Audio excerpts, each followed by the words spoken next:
भ्रम फैलाने की साजिश रची गई। डॉक्टर भीमराव अंबेडकर का भारत के विकास में जितना योगदान रहा है, उतना शायद ही किसी और राजनेता का रहा हो।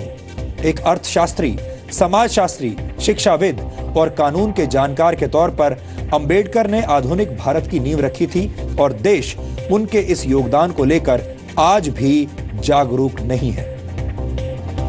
आपको बता दें कि डॉक्टर अंबेडकर संविधान की प्रारूप समिति के अध्यक्ष थे।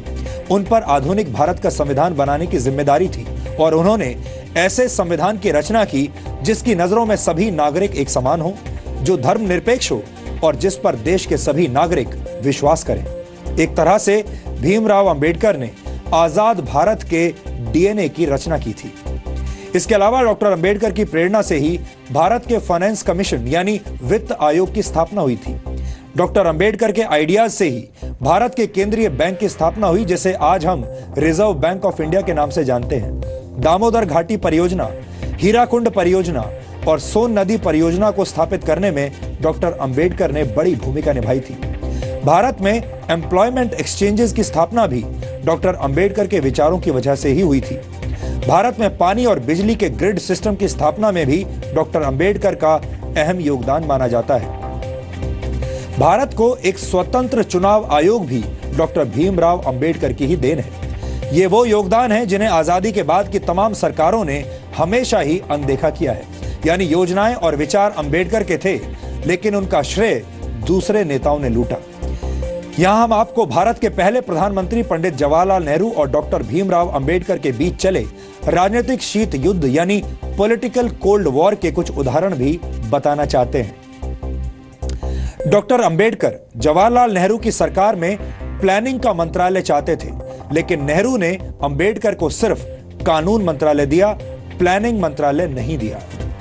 डॉक्टर अंबेडकर विदेश और रक्षा मामलों की समितियों में सदस्यता चाहते थे, लेकिन नेहरू सरकार ने डॉक्टर अंबेडकर को ऐसी किसी भी समिति का सदस्य नहीं बनाया। डॉक्टर अंबेडकर नेहरू सरकार की विदेश नीति से असहमत थे। डॉक्टर अंबेडकर हिंदुओं में सामाजिक अधिकार और महिलाओं को संपत्ति का अधिकार देने की बात करने वाले हिंदू कोड को समाज सुधार के लिए जरूरी मानते थे, लेकिन नेहरू सरकार ने अंबेडकर के मंत्री रहते हुए हिंदू कोड को स्वीकार नहीं किया। यहां तक कि डॉक्टर अंबेडकर को भारत रत्न सम्मान देने के लिए भी कोई पहल नहीं की गई।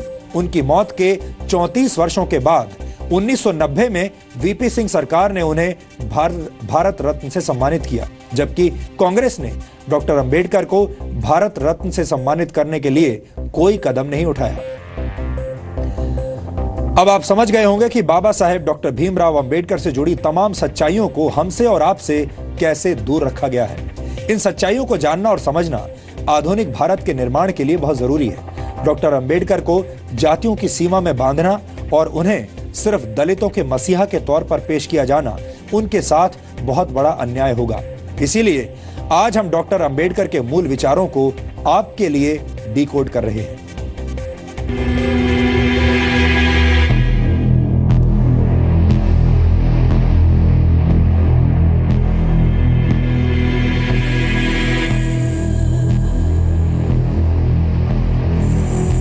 ये गुलामी से संघर्ष करते भारत की तस्वीर है।